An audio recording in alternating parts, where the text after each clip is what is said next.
আসসালামু আলাইকুম ওরহমতুল্লাহ। আমি ডাব লাভার চ্যানেলের পক্ষ থেকে হৃদয়। আপনাদের অধীর আগ্রহ ও আকাঙ্ক্ষা নিয়ে কমেন্ট করছিলেন যে ঘুঘু পাখির খাঁচা কিভাবে পাতা দিয়ে আটকাতে হয়। দেখুন, আমরা ঘুঘু পাখির খাঁচা এই পাতা দিয়ে আটকাতেছি। আমাদের এখানে এই পাতা অ্যাভেলেবেল আছে। আপনাদের ওইখানে যেই পাতা আছে এরকম সুন্দর, ওই পাতাগুলা দিয়ে সুন্দর করে আটকে দিবেন। ঠিক আছে? প্রথমে এই পাতাগুলো খাঁচার মাপ দিয়ে কেটে নিবেন। সামনে থেকে লম্বা পর্যন্ত মাপ দিয়ে কেটে নিয়ে সুন্দর করে লাগিয়ে দিবেন, যাতে ভিতর থেকে বাহিরে কোনো কিছু না দেখা যায়। মেইনলি হচ্ছে যে ভেতর থেকে যেন বাহিরে না দেখা যায়, বাহির থেকে যেন ভিতরে না দেখা যায়। তাহলেই হচ্ছে যে খাঁচাটা পরিপূর্ণ হবে। ঠিক আছে? আপনারা দেখতে থাকেন। এভাবে পরিপূর্ণ হলে জিনিসটা খুব সুন্দর হবে। দেখতেও সুন্দর হবে এবং মজবুত হবে। পাখিটা যখন ভিতরে থেকে বাহিরে দেখতে না পারবো, তখন ও খুব সুন্দরভাবে ডাকবো। একা, একা ফিল করলে ও সুন্দরভাবে ডাকবে এবং খুব এগ্রেসিভ হবে। যখন সামনে কোনো পাখি দেখবো, তখন ও খুব সুন্দর ডাক দিব। আর যদি এই পাতার এখান থেকে কোনো ফাঁকা থাকে, তাহলে যখন জংলা কোনো ঘুঘু পাখি আইসা এর সামনে ডাকাডাকি করবো, তখন যদি এই যে খাঁচার এখান থেকে পাতা দিকে ফাঁকা থাকে, তাহলে তো ও এদিক দিয়ে ডাকবো, সামনে যাইবো না। যেহেতু আমাদের এই খাঁচার গাছের শিকারি খাঁচা ফাঁদ সামনের দিকে। তো সামনে না গেলে তো আর পড়বে না। সেই ক্ষেত্রে এই ঘুঘু পাখির খাঁচাগুলোর এভাবে আটকাইয়া সামনে দিয়ে খুব সুন্দর করে আটকাইতে হবে, যাতে ওই সামনে আইসা যখন দেখবো, তখন যখন জংলা একটা ঘুঘু সামনে আসবো, তখন তো আমার এই শিকারি ঘুঘু তো সাথে সাথেই ঝুমুর ডাক দিয়ে শুরু করবো, বা মা আপনারা যেটা বলেন ঘুঘু পাখির মায়ের ডাক। ওই ডাকটা দিলেই তো আটকা হয়ে যাবো। ঘুঘু পাখি আটকা হয়ে যাবো। ঠিক আছে? তো দেখতে থাকেন। আপনারা দেখতে থাকেন, আমি আছি। ঠিক আছে? আর যদি কোনো কিছু না বুঝেন, তাহলে কমেন্টস করবেন। কমেন্টস করলে অবশ্যই ফোন নাম্বার দেওয়া হবে। সাথে চাইলে যোগাযোগ করতে পারবেন। সমস্যা নাই। আর যদি কেউ পাখি নিতে চান, তাহলে হচ্ছে যে আমার কাছে পাখি এভেইলেবল আছে। শিকারি ঘুঘু আছে। শিকারি ঘুঘু ছাড়া এমনি এভেইলেবল আ কবুতরের মতো ছাইড়া পালা যায়। ওই ধরনের ঘুঘু আছে। চাইলে আপনারা নিতে পারেন। ঠিক আছে? কোয়ালিটি গুলা ভালো। যদি কারো লাগে অবশ্যই জানাবেন। তো দেখুন, এই যে সুতা দিয়া খুব সুন্দর করে টাইট করে বাঁধতে হবে, যাতে পাতাগুলো খুইলা না যায়। আবার যদি লুজ হয় তাহলে পাতাগুলো খুইলা যাবে। তাইলে আর ওই ইটা থাকবে না। গাছে ওঠানোর সময় বাতাস লাগবে, লাগবে, সবগুলা খুইলা পড়ে যাবে। তো সেক্ষেত্রে খাঁচাগুলা বান্ধা ভালো না হলে পাখিগুলো আসতে চায় না। মানে পাতা দিয়া বাঁধার একটাই কারণ যে, আগলা যখন জংলা ঘুঘু থাকে গাছের ডালে বসে থাকে, তখন ও বুঝতে পারে যে না, ওটা গাছের ডাল বা পাতা কোনো একটা কিছু। তো এই পাতা দিয়া পাখিগুলা এই আমাদের শিকারি খাঁচা বাঁধার একটাই কারণ, যাতে ওই জংলা কাকু এসে বুঝতে পারে যে না, এটা গাছেই আছে বা গাছের মধ্যেই আছি। ঠিক আছে? বা গাছে ফিল নিতে পারে। তো ওই যে এইজন্য আরকি এইভাবে পাতা দিয়ে আটকানো। ঠিক আছে? আবার বেশি একদম মানে কালো কুচকুচে পাতা দিয়েও আটকাবেন না।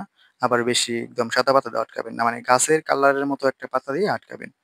যেমন কাঁঠাল গাছে দিলে কাঁঠাল পাতার মতন বা এরকম পাতা দিলে চলবে। ঠিক আছে? ওরকম দিয়ে আটকাবেন। অনেকে দেখছি দেখা যায় যে ওই মানে আ কি বলে ওটা? ঝাড়ু বানায় যে ওই দিয়েও আটকায়। তো ওগুলা দিয়ে আসলে বেশি একটা ভালো হয় না। সেক্ষেত্রে এইগুলা নিতে পারেন। এগুলা দিয়ে এসব ধরনের পাতা দিয়ে আটকাতে পারেন। তাহলে অল্প কয়েকটা পাতা দিলেই মানে খাঁচাটা খুব সুন্দর করে হয়ে যায়। তো সেই ক্ষেত্রে একটু ভালো হয়। খাঁচাটাও ভার কম হয়। গাছের অনেক উপরে উঠানো যায়। খুব সুন্দর করে আটকাবেন, যাতে পাতা দিয়া আটকাবেন, যাতে ভিতর থেকে বাহিরে না দেখা যায়। অবশ্যই আমি আপনাদেরকে দেখাবো কমপ্লিট হইলে কিরকম গেটআপ লাগে বা কিরকম দেখা যায়। ঠিক আছে? এই যে সামনে যে পাতাগুলো আমি বেশি রাখছি, এই পাতাগুলো একটু, একটু বেশি রাখবেন, যাতে ওই ফাঁদটা আটকানোর পরে ফাঁদের যে জাল, ওই জালটা যেন ওই পাতার ভিতরে ঢুকাই দেওয়া যায়। কারণ পাখি যদি আপনার দেখে, এই যে পাতা, এই পাতার ভিতরে ঢুকাই দিতে হবে। ঠিক আছে? জংলা পাখি যদি এসে জাল দেখে নেটের, তাহলে তো ও পড়বে না, এটার ভিতরে আসবে না। সেই ক্ষেত্রে এই জালগুলা এই পাতার ভিতরে ঢুকিয়ে দিবেন। তাইলে পরে আর জাল দেখা যাইব না। ও সুন্দর মতন আইয়া বুঝবো যে না, এখানে জাল নাই। সেক্ষেত্রে ও আটকা পড়ে যাবে। ঠিক আছে? তো কেউ যদি কোনো কিছু না বুঝেন বা না করতে পারেন, অবশ্যই কমেন্টসে জানাবেন। ঠিক আছে? আর সময় সুযোগ করে ভিডিও দেওয়া হয় না, ওরকম সময়ও পাই না। সেই ক্ষেত্রে সবাই ভুল হইলে ক্ষমা সুন্দর দৃষ্টিতে দেখবেন। ঠিক আছে? সবাই লাইক, কমেন্ট করবেন, পাশেই থাকবেন, সাবস্ক্রাইব করবেন। ঠিক আছে? আপনাদের মতো যেমন আপনি যেই জিনিসগুলা দেখে উপকৃত হইতেছেন, তেমন অন্য কেউ থাকতে পারে যে জানে না। শেয়ার করে দিলে আপনার একটা শেয়ারের কারণে সেও জানতে পারল। ঠিক আছে? আর আমার চ্যানেলটাও একটু গ্রো হইলো। তো সেক্ষেত্রে আপনারা চাইলে শেয়ার করতে পারেন, সাবস্ক্রাইব করতে পারেন, লাইক, কমেন্টস করতে পারেন। ঠিক আছে? দেখেন আমার পাখিটার গেটআপ, খাঁচাটা করার পরে গেটআপটা দেখেন। এই পরিমাণে গেটআপ আমি করতে পারছি। এই যে বাহিরে যে এক্সট্রা পাতাগুলো আছে নিচের দিকে, এগুলা কাইটা দিবেন। না হলে খাঁচাটা গাছে বসাইতে কষ্ট হবে। সেক্ষেত্রে গাছে বসতে চাইবো না এই পাতাগুলোর জন্য। মানে একদিকে উঁচা নিচা হয়ে থাকবো।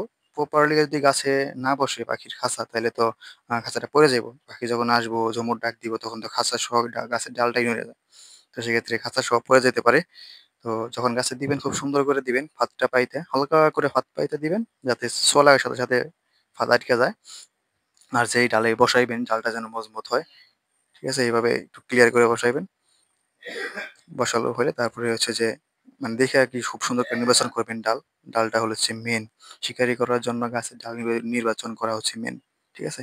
দেখেন এই যে গেটআপ, লাস্ট গেটআপ হচ্ছে এটা। বাইরে থেকে ভিতরে দেখা যাবে না, ভিতর থেকে বাইরে দেখা যাবে না। দেখছেন? পুরাপুরি এভাবে দিতে হবে পাতা। ঠিক আছে? আপনারা চাইলে আরো সুন্দর করে দিতে পারেন। আমার যতটুকু করতে পারছি আমি করছি। ঠিক আছে? তো ধন্যবাদ সবাইকে। আবারও বলছি, ডেভেলপার থেকে আমি হৃদয়। আমার চ্যানেল যদি ভালো লাগে থাকে সাবস্ক্রাইব করুন।